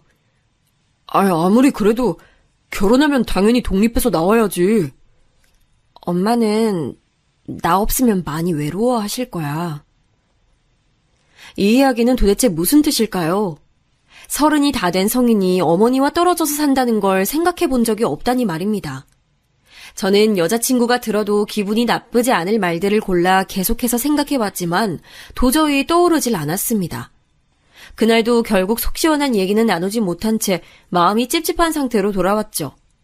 물론 여자친구와 어머니가 오랫동안 서로 의지를 하며 살아온 세월을 생각하면 아예 이해하지 못하는 것도 아니었습니다. 하지만 결혼을 해서 저와 함께 산다는 건 전혀 다른 문제였죠.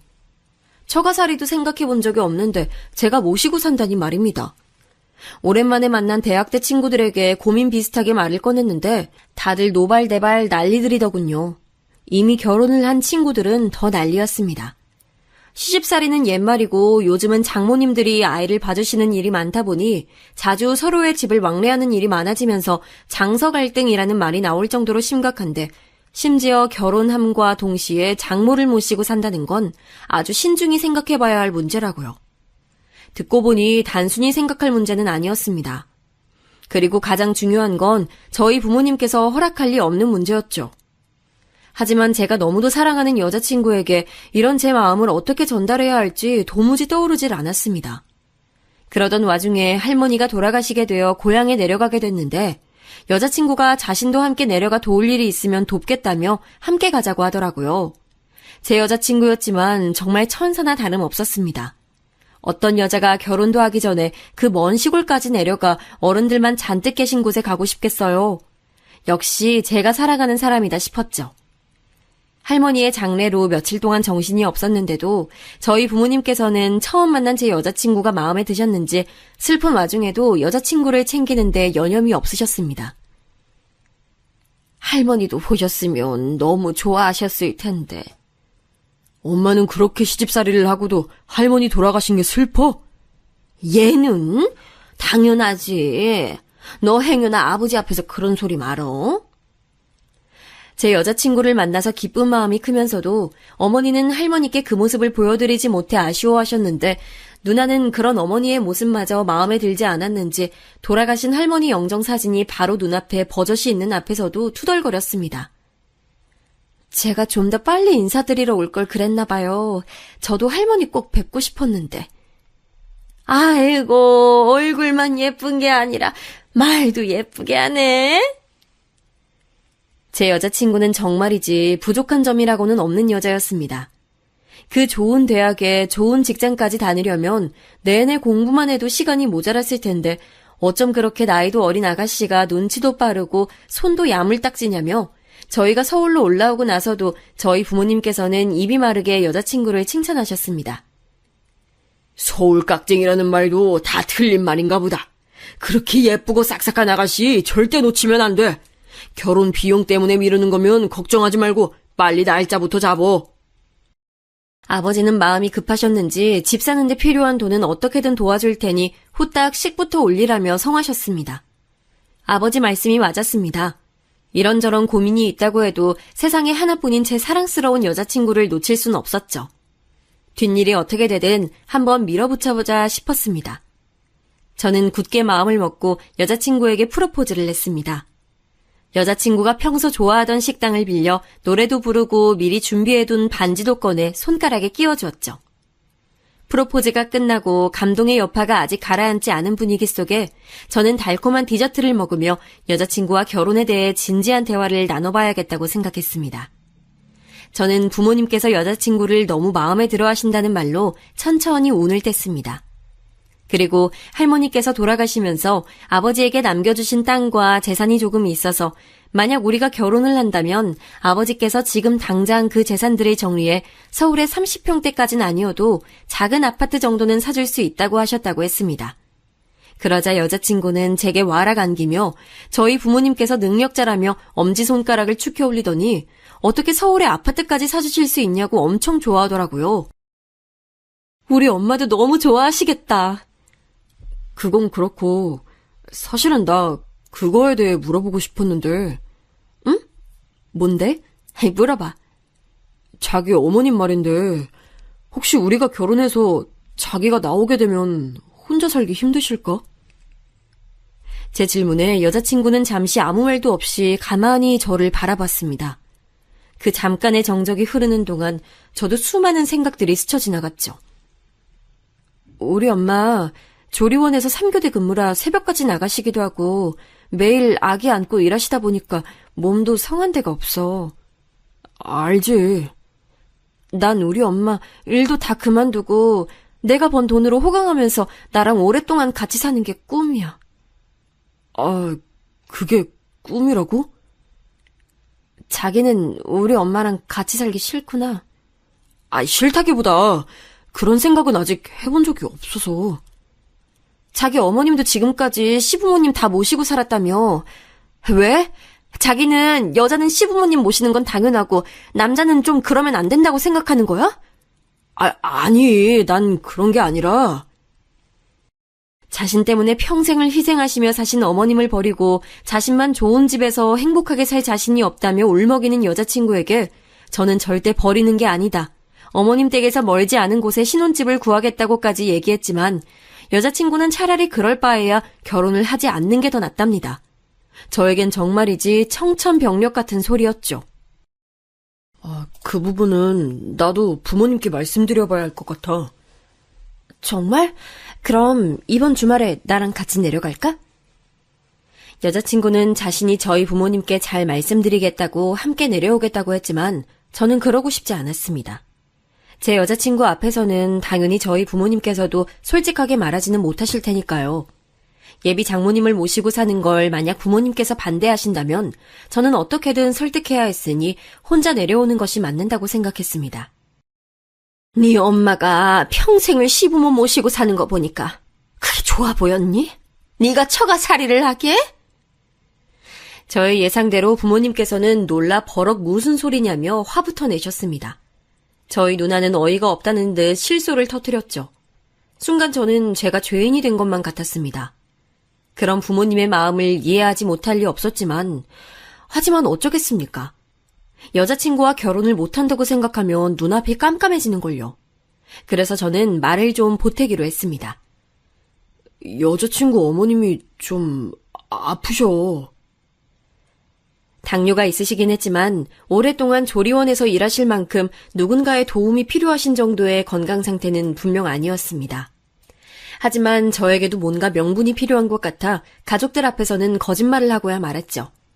조금 전까지만 해도 얼굴이 빨개지셔서 버럭하시던 저희 부모님께서는 할머니께서 당뇨 합병증으로 돌아가신 지 얼마 안 된 상태였으니 금세 걱정이 앞선 얼굴로 도대체 어머님께서 어느 정도 안 좋으신 거냐 물으시며 마음이 약해지신 것 같았습니다. 며느리도 자식인데 사돈이면 다 같은 가족이지. 라고 하시며 아버지께서 운을 떼시자 아버지보다도 더 반대하셨던 어머니께서는 아이고 내 팔자야를 연신 외치시며 방문을 세게 닫고 들어가 버리셨습니다. 저는 알 수 있었습니다. 저희 부모님께서도 시원스레 대답해 주시진 않았지만 암묵적인 허락을 받았다는 것을요. 철도 없이 저는 기뻤습니다.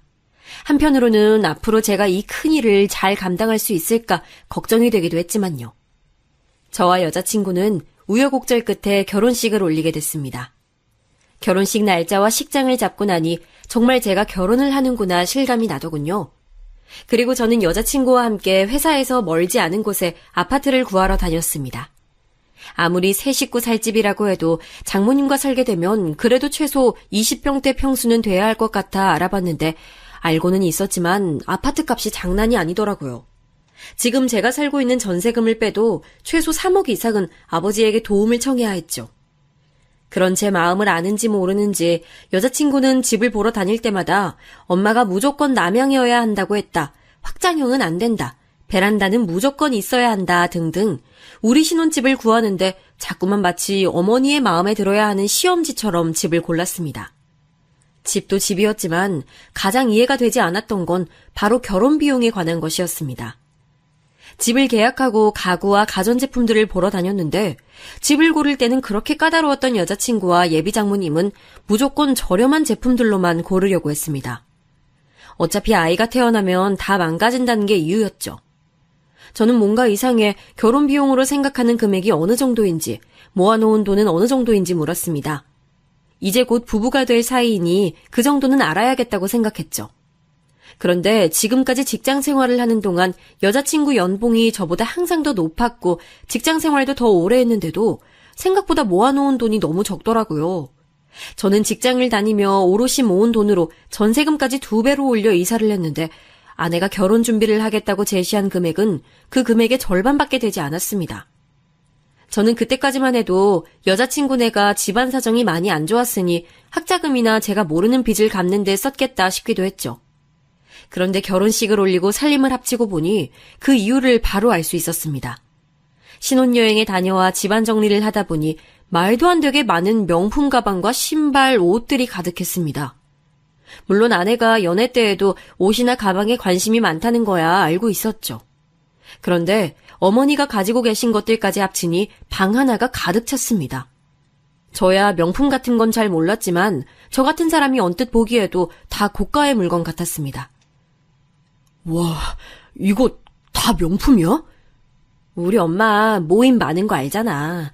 거기 같이 모임하시는 분들은 다들 검식 있고 남편이 다 잘 나가는 사람들이라 맨날 이런 거 메고 나온대잖아.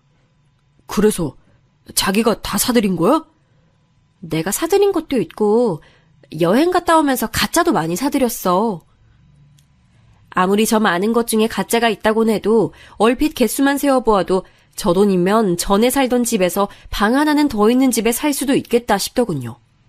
제가 너무 계산적인 걸까요? 하지만 정말이지 이해가 되지 않았습니다.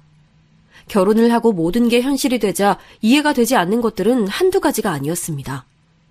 어느 날 갑자기 장모님께서 저를 부르시더니 친구들끼리 개를 들어 크루즈 여행을 가는데 그 개를 들 당시에는 장모님께서 돈이 없어 개를 못 들었는데 이제와 다들 가는데 당신만 못 가니 서운하단 말을 하시더라고요. 장모님, 출근도 하셔야 하는데 여행 가실 수 있겠어요? 어? 자네 몰랐어? 나 조리원 그만뒀어. 예? 언제요? 우리 딸내미가 이제 일 그만두고 편하게 여행이나 좀 다니라던데. 저는 사실 좀 놀랐습니다. 건강이야 예전보다 많이 좋아지셨고 연세도 저희 부모님보다 훨씬 더 젊으신데 지금까지 잘 해오시던 일을 딸이 결혼 좀 했다고 해서 갑자기 그만두신다니요? 저는 찝찝한 마음을 애써 숨기고 크루즈 비용이 얼만지 물었죠. 500. 10일 동안이나 가는 건데 저렴하니 괜찮지? 저는 정말이지 입이 쩍 벌어지는 것만 같았습니다. 금액도 제가 생각한 것보다 너무 비싸기도 했지만 500이나 되는 금액이 저렴하다며 별거 아니라는 식으로 말씀하시는 장모님이 역시나 이해되지 않았죠. 저희 부모님은 평생 신문 보급소를 해오시느라 그 흔한 관광 한 번을 못 다니셨는데 말입니다. 저는 그날 밤 아내에게 상의를 했죠. 장모님께서 크루즈 얘기를 하시는데 우리도 지금은 여윳돈이 없으니 다음에는 꼭 보내드리겠다. 장모님 서운하지 않게 말씀드리는 게 어떻겠냐며 아내에게 얘기했죠. 그러자 아내는 대뜸 자신이 보내드릴 테니 제게 신경 쓰지 말라고 하더군요. 그거 얼마 되지도 않는데 어떻게 안 된다고 해. 내가 월급 들어오면 알아서 할게. 아내는 알아서 한다고 말하긴 했지만 뭔가 제게 서운한 눈치였습니다. 하지만 저는 오히려 화가 좀 나더군요. 이제 결혼도 했으니 저와도 가족인 건데 서로의 수입이나 월급에 대해서는 함께 공유해야 한다고 생각했습니다. 제 월급은 벌써 이 집의 생활비로 나가고 있었는데 아내의 월급은 어머니의 크루즈 비용으로 다 나가버린다니요. 제 상식으로는 도저히 말이 되지 않았습니다. 그러던 중 도저히 그냥 넘어갈 수 없는 일들이 반복됐습니다. 하루는 어머님의 모임 친구분들이 저희 집도 구경할 겸 잠시 놀러 오신 적이 있었는데 제가 방에 있는 걸 아셨는지 모르셨는지 알 수 없었지만 아무리 제가 없다 해도 어떻게 그런 말을 할 수가 있나 싶을 정도의 말을 제 귀로 직접 듣고야 말았습니다. 자기는 복도 많아. 요즘 세상에 사위가 장모를 누가 모시고 살아. 우리 딸 정도면 그럴 수 있지 뭐. 어디 요즘 애들이 그래? 대학도 우리 딸보다 못한대고 지금 회사에서 직급도 딸보다 낮아. 연봉도 우리 딸이 더 높고. 어머 그래? 아우 하긴 자기 딸이 능력자긴 하네. 그럼 능력만 있어? 인물도 연예인 뺨치는데. 그러니까 그런 잘난 딸 낳아준 나를 지가 떠받들어 모셔야지 별 수 있어? 그래도 서울에 아파트까지 샀는데 대단하지 뭐. 그까짓 아파트 30평도 안 되는 거 가지고 뭐 아주 사위랑 살려니까 좁아 죽겠어. 저는 그 순간 문을 박차고 나가고 싶었지만 애써 꾹 참았습니다. 하지만 울분이 목구멍까지 차오르는 건 도저히 견딜 수가 없었죠. 저를 가지고 마음대로 이야기하시는 건 참는다 쳐도 저희 부모님이 고생고생해서 사주신 아파트까지 별거 아닌 것처럼 대하시는 장모님께 정말이지 화가 났습니다. 그런 소리까지 들은 이후에는 도저히 저도 장모님을 전처럼 대하기는 힘들더군요. 거기다가 툭하면 제게 용돈을 달라며 농담 비슷하게 얘기하셨어요. 주변의 다른 분들과 자꾸만 비교를 하시면서요. 그 집 사위는 분기마다 필요한 거 사라고 용돈을 주는데 최소 100일에 폐해. 어머니, 저희도 많이 노력하고 있어요. 상황이 좋아지면. 월급쟁이가 무슨 상황이 좋아져? 매일 똑같은 게 월급쟁이지. 에휴, 이래서 남자는 사업을 해야 돼. 언제는 월급쟁이가 안정적이고 좋다고 하시더니 이제는 제 모든 게 마땅치 않으신지 매일같이 꼬투리를 잡으셨어요. 주변 사위들과 비교하는 것도 모자라 이제는 아내 주변 친구들의 남편들과도 비교를 하셨죠. 걔는 너보다 잘난 게 하나도 없는데 어디서 그런 남자를 만났다니? 엄마, 무슨 그런 말을 해. 으이그, 정서방 봐. 우리 애가 이렇게 착해 빠져서 남들 다 계산기 두드려보고 남자 만나고 있을 때 우리 애는 자네 착한 것만 봤다니까. 같은 공간에 산다는 것 자체가 이렇게 힘든 줄 몰랐습니다.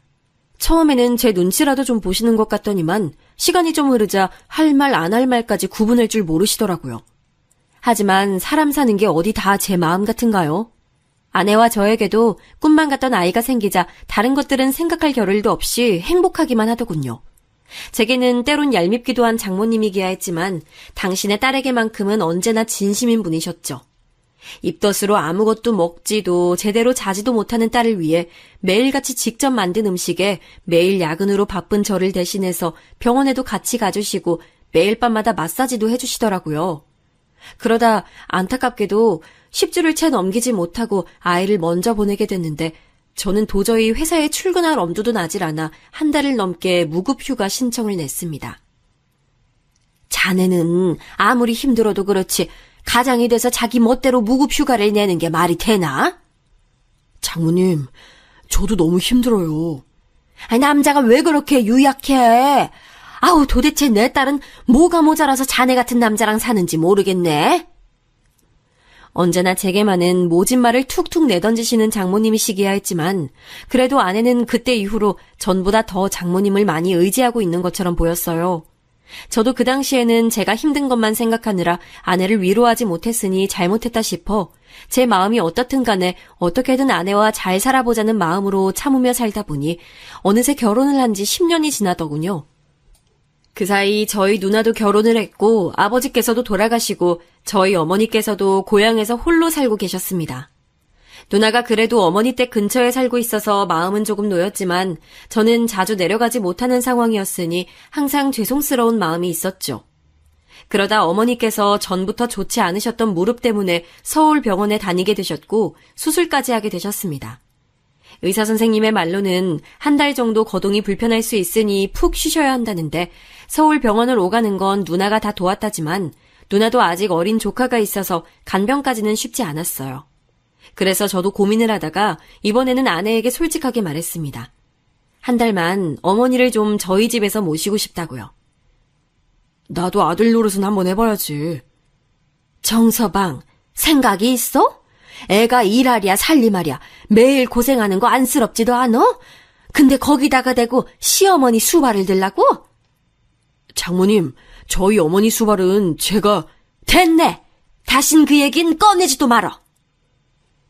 저는 정말이지 더 이상은 참을 수가 없었습니다.